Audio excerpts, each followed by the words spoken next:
and gentlemen, do not adjust your set. I am Hitman, guys, and welcome to the official review of the Survivor Series 2021. And of course, I'm not here alone in this encounter. Please welcome the co-host, as always, the humble man, Gary. Welcome to the contracts. Man, God, thank you, yo. What's study? Hey, you know how it is, man. about to get into this wrestling jazz. That's a fact, man. But before we get into this, we do have to apologize that that we didn't do this after the pay per view ended. See, the thing was, the humble man was actually there live, whereas I wasn't, so we couldn't hook up to do it. Because even if I had called him, he wouldn't have got a good reception and shit. So that would have been all kinds of bad. And then all throughout the week, we were both tied up with work and whatnot. So so yeah, we apologize for taking so long for this. Yes, we do apologize. But that's then. This is now. Let's get into it. Right. First off, on the pre-show, Shinsuke Nakamura, the SmackDown's Intercontinental Champion, defeated Damian Priest, who was Raw's U.S. Champion. But he beat him by DQ. And and if I'm keeping it in slack, don't get me wrong. I'm happy SmackDown won for this match, but Damian Priest is a real bonehead Right. because in the closing moments of the match, what happened? Well, actually, first off, throughout the whole match, Rick Boogs was doing his usual, distracting the opponent with him playing some licks on the guitar. But Damien warned him multiple times during the match that if he played that guitar again, he'd regret it. So then, in the closing moments of the match, he played it again, and then Damien had enough. To which he attacked Boogs, broke the guitar, and then hit him with it. But then Shinsuke came out to try and defend Boogs, but then Damien hit him with the guitar too, which triggered the DQ. Right. Yeah. So Priest really wasn't thinking on that exchange, but eh, he's having this whole dual personality gimmick, which I think is pretty dope. So his obviously his evil side kicked in once he heard the guitar. So yeah. Yep. Then moving on, we have the Raw Women's Champion Becky Lynch, who beat SmackDown Women's Champion Charlotte Flair. I can't lie. With with but like first off, the match was great. Don't get me wrong, but the ending annoyed me. You had all this build to this match, and for to end like that, it doesn't make sense. Exactly. Like the like they were going over the history and everything they've been through, everything they fought through, everything they've done throughout their whole careers, just for the match to end on a cheating roll up. Right. And don't get me wrong, Charlotte did try to cheat too, but still, it doesn't make the situation any better.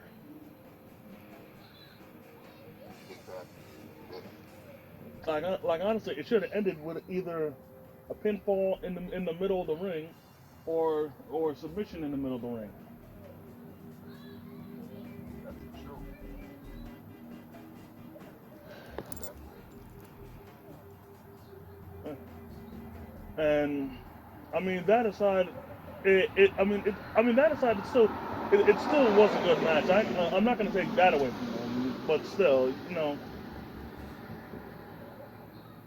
Right. Good match. But yeah, I understand what you're saying perfectly. Yeah. Yeah. Then moving on, we had team, the men's 5-on-5 Survivor Series matchup, where we had Team Raw consisting of Seth Rollins, Finn Balor, Kevin Owens, Austin Theory, and Bobby Lashley go up against Team SmackDown consisting of Drew McIntyre, Jeff Hardy, uh, King Woods, Happy Corbin, and Sheamus. Exactly. Now, now, first off, the match started in a pretty weird way because a little similar to last year. A member of one of the teams gave themselves up. In this Yes. case, in this case, it was Kevin Owens, who was the legal man but walked out on the team, thus getting himself counted out. Right. Exactly. And I laughed at this, but then if you heard him when the camera was on him, it made sense, at least with what he said. Right. Because since you were live, you didn't hear him, but what he said was that if you think I'm a scumbag, I'm gonna be the biggest scumbag of all. Right. So and what better way to be a big scumbag than to purposely get yourself eliminated? So that's true. Yeah. Then the match progressed, and then what pissed me off the next was that Happy Corbin got eliminated first for Team SmackDown. That's some bullshit. Yeah, that's crazy. He should have been at least in, uh well one of the last two for Team SmackDown. But that's just me. Okay.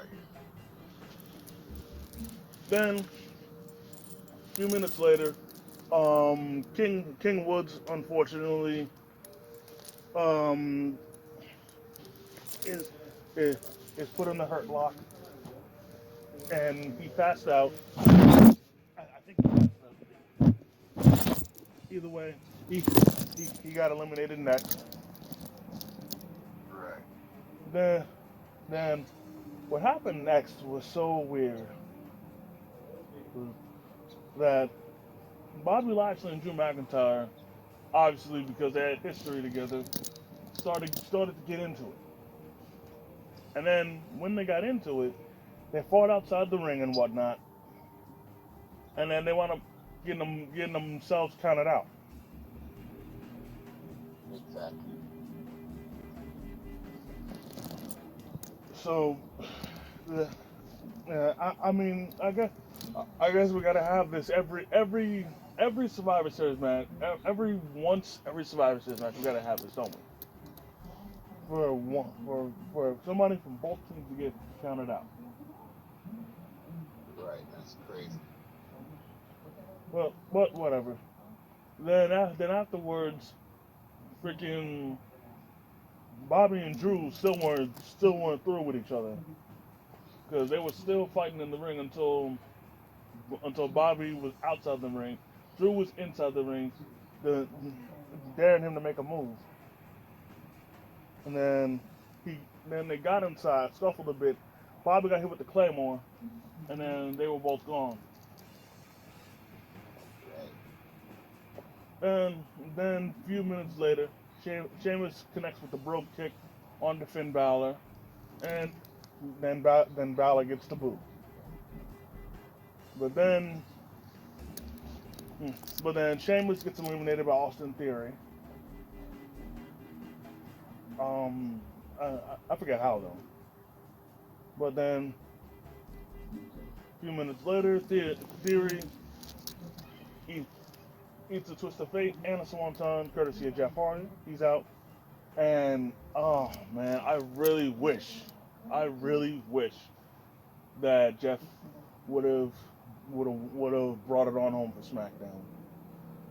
He hit the twist of fate, and then he was about, and then he hit the swan. And then I thought he was gonna hit the swanton, but Seth got his knees up.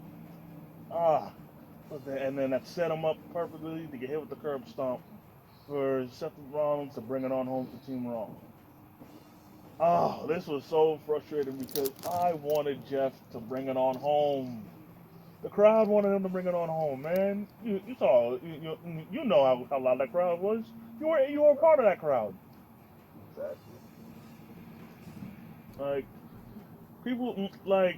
People want Jeff Hardy to continue to do his thing in WWE, but freaking, you know, I guess WWE just doesn't want to let him. Yeah,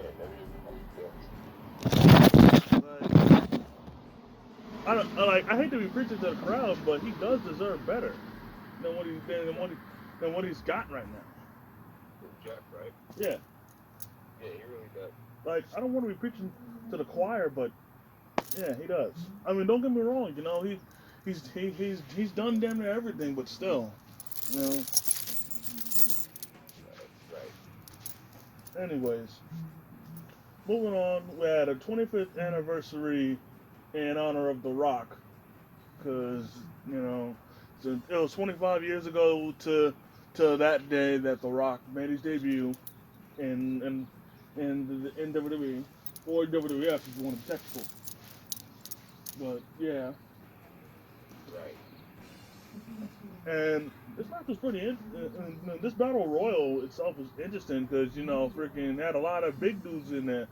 Had freaking Commander Aziz, had the Viking Raiders, had Shanky. Who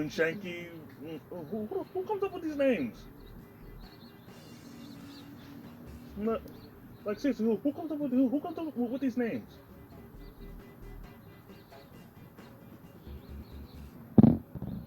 But but yeah. Anyway, I mean, do you have any idea? Yo, Yeah, I mean, idea no, about like who comes up with these names? so that's a good question. 'Cause actually, speaking of names, there's something I'm gonna say about after this match, but just remind me. But anyways, the match itself was won by Almost, who put on a dominating performance as expected. I think Right. I think he eliminated like 12 guys or something like that. More than that, I'm not sure. Yeah, he did. Somewhere around there. And hell, he even eliminated Shaky. I think he eliminated Viking Raiders, and he even eliminated Commander Aziz. Exactly. That was what we got But yeah, he he once again proved that this is his house. there. But back to what I was saying about the names. Like, I really wonder who comes up with this crap because I don't know if you know, but Angel Garza had his last name dropped. He's just Angel now. Oh, I didn't know. So what? Yo, what's good with you? And yo, this one is especially messed up because you know why he gave himself the last name Garza? Why is that? It was to honor his late uncle Hector Garza. Remember him? Yep. Yep. And in my opinion, they basically just spit in the face of his dearly departed uncle by dropping Garza from his name. Oh, wow. Like that shit ain't right. Yeah, it's not. Anyways, moving on. We have the Raw Tag Team Champions, RK Bro, versus the SmackDown Tag Team Champions, the Usos. Right. And this was a really good matchup. You know what I'm saying? Unfortunately, the match didn't go the way I wanted it to. Right. But the ending was still interesting. You know, uh, one of the Usos tried to hit Riddle with the splash, but instead he got caught with the RKO in midair. Yes, I can see that. Yep, man, and that was it. Yeah. Uh, Again, it was a great matchup, but I was just so disappointed because I wanted the Usos to win, man. And I figured they were gonna win because the whole bloodline thing and everything, you know. Exactly.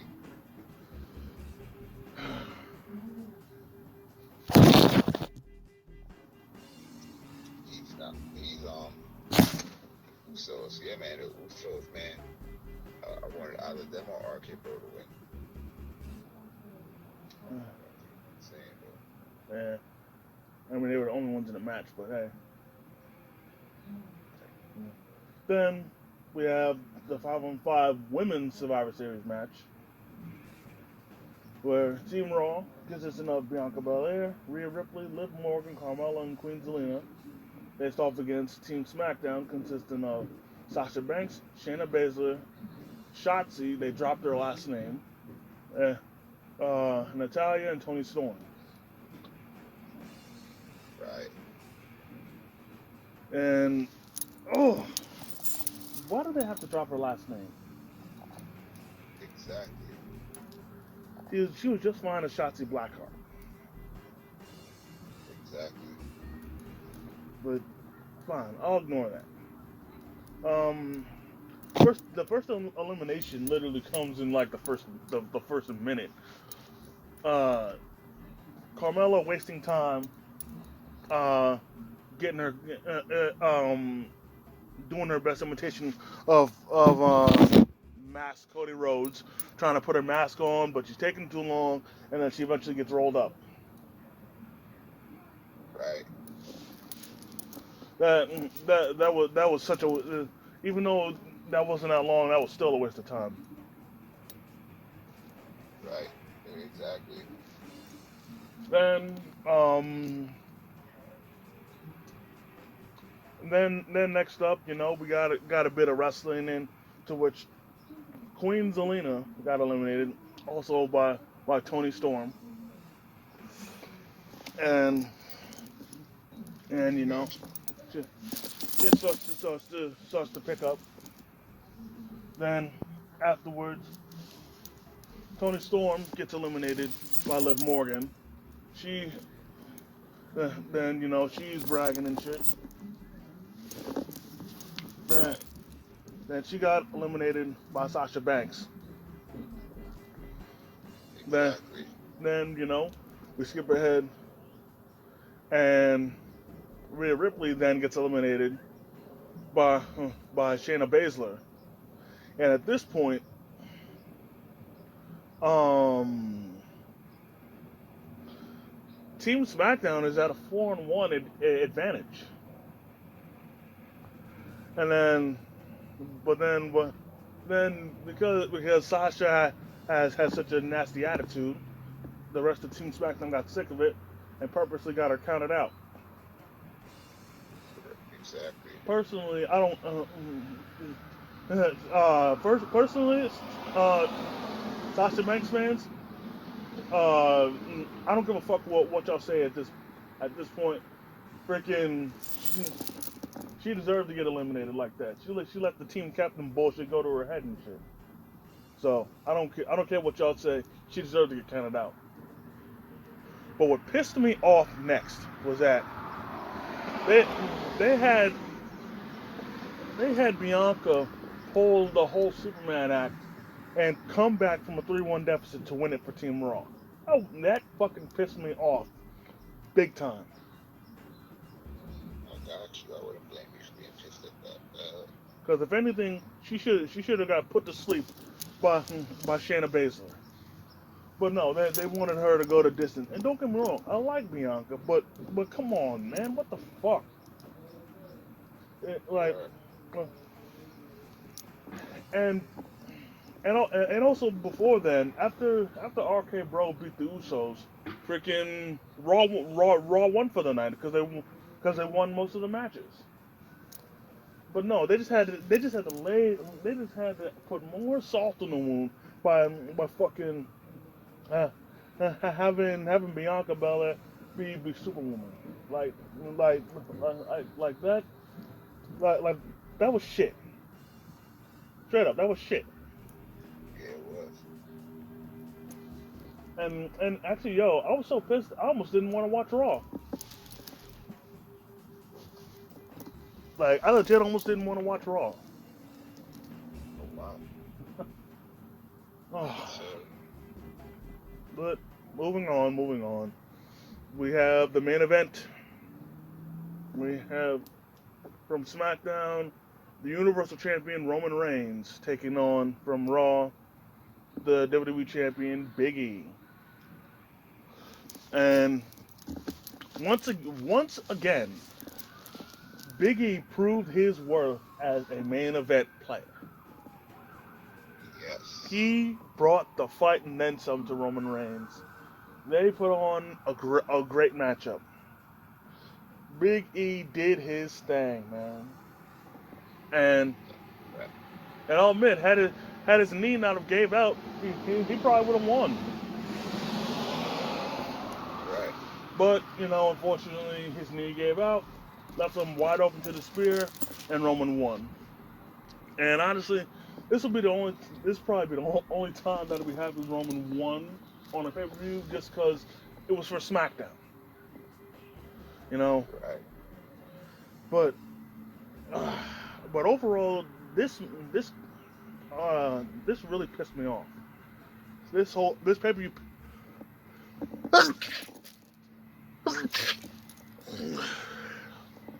My bad. But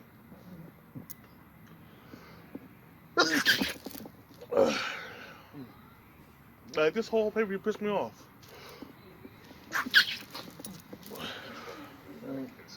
Cause freaking every year minus 2019, every fucking year minus 2019, Raw won every time overall, every time minus 2019, and it's pissed me off constantly. Like even if SmackDown wins the men's survivor or whatever, or women's survivor, Raw still wins overall because they always win most of the matches. It pisses me off to Same. no end. Like Vince is this petty to constantly always have SmackDown lose at Survivor Series just because SmackDown consistently is whooping Raw's ass in the ratings. It's consistently always being the best. It's always being the better show. It puts on better matches, has better storylines. It's better head and shoulders. Yet they consistently have them lose, and I'm sick of it, man. I can't blame you at all, man. That shit's ridiculous. Like, you can't be letting that happen. I'm like, come on. Like, for example, and they are beating them in ratings every week as well. To have this happen was like, what the hell? The only, like, it's pay-per-view, and there was barely any build to it, honestly speaking. Just like last year. Like, they didn't start building it until, like, about 2 weeks before. Just like this year, like, 2 weeks before, someone started, like, building it. Like, what the hell? This pay-per-view, honestly speaking, was... Oh, not was okay.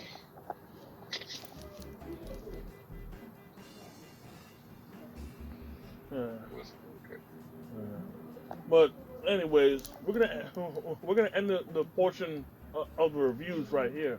But there's something I wanted to bring up that I said I was gonna bring up in the predictions, but I didn't. When we were talking about um what's his face? When we were talking about the reviews, I said I was gonna bring up a couple of tweets that Ty Valkyrie said, but I obviously forgot about them when I was talking to when we were talking about them. But but I'll bring them up right here. This first one she put out. This one was put out when she got released. This was the first batch of releases, the ones where Keith Lee and all them got released. Right. She said, and I quote, "I'll say the hardest thing for me to process after being released is realizing the amount of people that lied to me. Some of y'all should be ashamed." And this speaks volumes. Tell me, humble man, how many times do you recall a wrestler coming back and was promised, and they were told that they were promised a whole bunch of things, only to not get any of them upon coming back. That's right. Like, how many times have you seen it? I think it's probably like about a lot of times. Yeah, like too many to count, right? Exactly. And Maybe count for it. yeah, and I'll give you an example. Remember when Alberto Del Rio came back Right. after he got fired because he put hands on some dude who was saying some racist shit to him? Exactly. When he came back, he was promised a world title run, which he never got, main event status, which he also never got. Right. So that that's one case right there being lied of them being full of shit. Exactly. And like don't get me wrong, I still fuck with this company, but I don't know how much longer I can support them with them constantly leading people on. Right. Because Exactly. this ain't cool, man. If you're gonna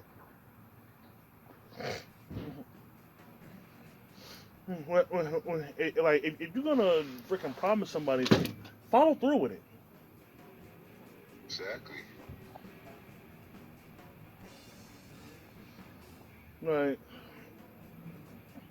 and I'm trying to remember who else they've done this to that have returned,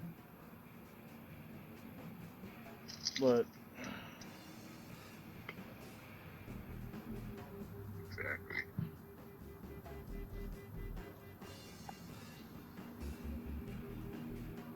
but this just consistently continues to anger me. Man, blame me forever. Shit is ridiculous. Then, after the second batch of releases happened, she said something out.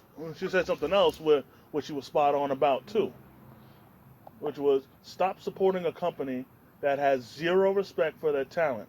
You love pro wrestling, spend your money on the hundreds of other alternatives. This is wrong. Ethnically, as employers, they don't care about us, talent or fans. And the Exactly. Vince and people that have worked for Vince have proven this time and time again. Because Right. because I'm gonna just say two words that show how little they care, and it just speaks volumes in my opinion. Hit row. That's Exactly. that's all I gotta say. Literally, they were freshly drafted to SmackDown from NXT. Then 2 weeks later, their female member gets the boot. They only have Right. they only get one fucking match, and like what 2 segments, and then they all get the boot. What kind of shit is that? Yeah, I agree. And and just like I said on the predictions, but them blaming it and them saying it's budget cuts, bullshit, pure bullshit. Because it's been well documented that in 2020, when the pandemic was at its rise, and Exactly. and they got rid of all that talent, like that huge drop of talent. That year was when they made the most profit. So you can't tell me it's budget cuts. That's the biggest load of crap ever. Exactly. And honestly, like seriously, it's getting to the point where part of me is thinking about cutting off WWE and just going to AEW because I got perfectly, man. like sure, I'll admit there's like one or two people they could be using better, but other than that, they're using it, they're using their talent to their full capabilities. Right. That's true. And it's just so ridiculous. Yeah, it is. I, don't- Bullshit. I just wish Vince, well, I just wish Vince I was could delete them, but I don't feel like well. doing it. I just wish Vince wasn't so wrapped up in money to see the talent that he has. See all the talent that can make him so much more money than he already has. Right. That could bring in so much more fans. Exactly. But instead he continues to turn all the fans away. Exactly. But that's all I gotta say on this. This concludes this episode of the Contracts. I want to thank the humble man Gary once again for coming through and kicking his wrestling knowledge. Yes, sir. Always my man cosplaying. Always an honor. Always to do this. You know it. Hey man, yep, it's always a pleasure, and yeah, and y'all be sure to stick around because we're gonna be coming at you soon with our predictions for War Games, man. Yes, sir. We will. So until then, it's the Hitman and the Humble Man, and we out. Peace. Peace, Hitman and humble man. We out this bitch. Peace.